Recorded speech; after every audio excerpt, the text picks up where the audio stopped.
नमस्कार, जनमानस पर क्लिक कर चुके हैं आप। इस पार न उस पार, हम करते हैं आर पार। एक महीने के अंदर कांग्रेस नेता राहुल गांधी दूसरी बार बिहार आए। राहुल गांधी बिहार में कांग्रेस की खोई हुई जमीन को वापस लाना चाहते हैं। राहुल दलित वोट बैंक को लेकर आक्रामक दिखे और प्रधानमंत्री नरेंद्र मोदी पर चौतरफा हमला करते हुए दिखे। राहुल गांधी पटना के श्री कृष्ण मेमोरियल हॉल में आयोजित आज़ादी के परवाने कार्यक्रम में पहुंचे और स्वर्गीय जगलाल चौधरी को श्रद्धांजलि दी। इसी कार्यक्रम में उन्होंने दलितों, आदिवासियों और पिछड़े वर्गों की भागीदारी को लेकर अपने विचार रखा और उनके हक की आवाज़ उठाई। कांग्रेस नेता राहुल गांधी बिहार विधानसभा चुनाव की तैयारी में जुट गए हैं। राहुल आरक्षण और जातिगत जनगणना को मुद्दा बनाना चाहते हैं। पटना में आयोजित कार्यक्रम के दौरान राहुल गांधी ने जातिगत जनगणना को लेकर आवाज़ बुलंद की। राहुल गांधी ने दलितों को उनका हक दिलाने के लिए आवाज़ बुलंद करने की बात कही। राहुल गांधी ने कहा कि मोदी जी कहते हैं कि कई जाति को हमने प्रतिनिधित्व दिया है। मेरा मानना है कि उन्हें टिकट तो दिए, लेकिन विधायक और संसद में उनके अधिकार छीन लिए। राहुल ने देश के पावर स्ट्रक्चर जैसे शिक्षा, स्वास्थ्य, कॉरपोरेट और जुडिशरी में दलित वर्ग की भागीदारी पर सवाल उठाया। उन्होंने बीजेपी द्वारा रिप्रेजेंटेशन की बात किए जाने का हवाला देते हुए कहा कि भागीदारी के बिना रिप्रेजेंटेशन का कोई मतलब नहीं है।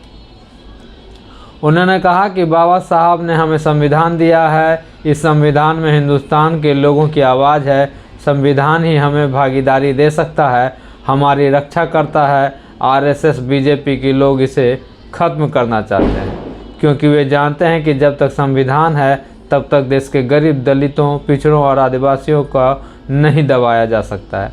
आजकल आरएसएस, बीजेपी के नेता अंबेडकर जी के सामने हाथ तो जोड़ते हैं, लेकिन अंबेडकर जी की वसूलों के लिए नहीं लड़ते, उन पर हमला करते हैं। मैं बिहार के दलितों को, पूरे देश के दलितों को कहना चाहता हूं, देखिए, ये जो संविधान है, ये हम सब कहते हैं और मानते हैं कि अंबेडकर जी की, गांधी जी की देन है। मगर इस संविधान के अंदर हजारों साल का आपका दर्द है। जो आपके साथ अपमान किया गया, जो आपको दबाया गया, जो आपको क्रश किया गया, वो सब इसके अंदर है। और यही आपको एक नया भविष्य दे सकता है, यही आपको बचा सकता है, और यही आपको देश में भागीदारी, सच्ची भागीदारी दे सकता है। इसीलिए बीजेपी और आरएसएस के लोग इसको खत्म करना चाहते हैं, क्योंकि वो जानते हैं कि जिस दिन तक ये संविधान है, उस दिन तक हिंदुस्तान के गरीब लोगों को, दलितों को, पिछड़ों को, आदिवासियों को नहीं दबाया जा सकता है। ये इसको सामने से नहीं मारते हैं। ये आप मत सोचिए कि इसको सामने से मारते हैं। सामने से इसके सामने ये मत्था टेकते हैं। सामने मोदी जी यूं करेंगे और फिर अपना काम चालू कर देंगे। अंबेडकर जी के सामने आरएसएस के आजकल सब नेता हाथ जोड़ते हैं, मगर हाथ जोड़ते वक्त जिस चीज के लिए अंबेडकर जी लड़े, जिस चीज के लिए अंबेडकर जी ने अपनी जिंदगी दी,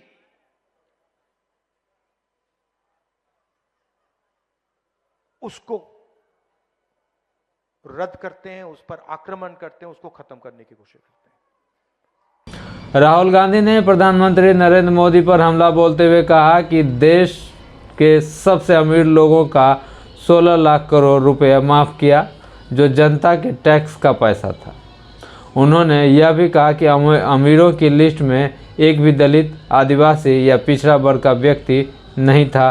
दलितों के लिए दिल में जो दुख दर्द था वो अंबेडकर और जगलाल चौधरी बोलते थे। 16 लाख करोड़ रुपए नरेंद्र मोदी ने माफ़ किया, माफ़ी का फ़ायदा एक भी दलित को नहीं मिला।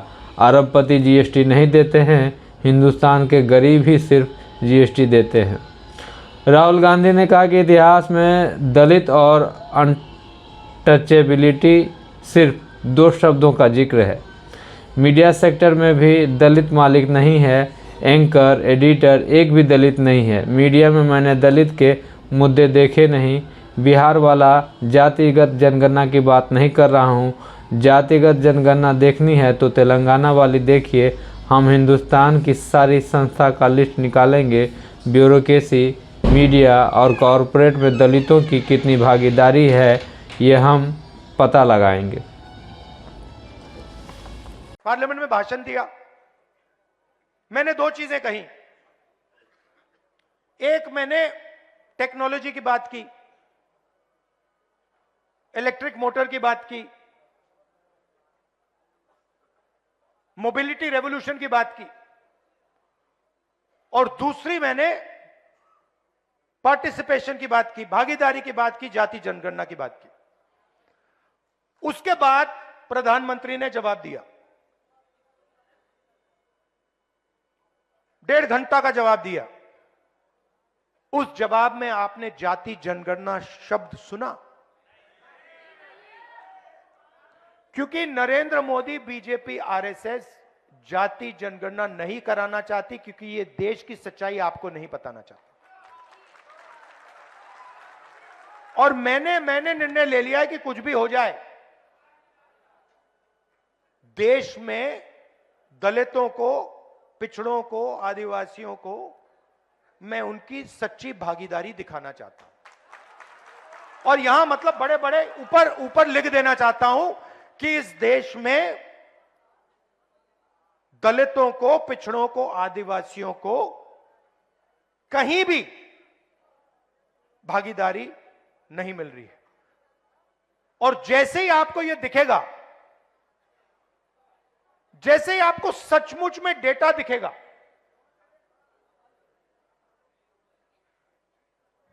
फिर हिंदुस्तान की असलियत, हिंदुस्तान का हर एक नागरिक, हर एक दलित, हर एक पिछड़े वर्ग, हर एक आदिवासी सब समझ जाएंगे। और फिर एक नई तरीके की राजनीति, एक नया तरीके का विकास शुरू होगा। राहुल गांधी ने हिंदुस्तान के दलितों की भागीदारी पर बोलते हुए कहा कि 100 रुपये में मात्र 6 रुपये 10 पैसे ही उनकी भागीदारी है। जो मिल रहा है वह भी छीनने की जुगत में है। 90 लोग हिंदुस्तान का बजट डिसाइड कर लेते हैं, यही लोग पैसा बांटते हैं। 90 में से 3 अफसर दलित हैं, इन्हें छोटे विभाग दे रखा है। दलित अफसर 100 रुपये में से 1 रुपये का फैसला लेते हैं।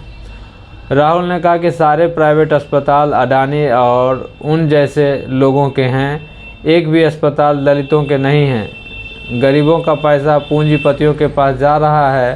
प्रधानमंत्री 1.5 घंटा भाषण दिए, एक बार भी जातिगत जनगणना का जिक्र नहीं किया। वो देश में जातिगत जनगणना नहीं कराना चाहते।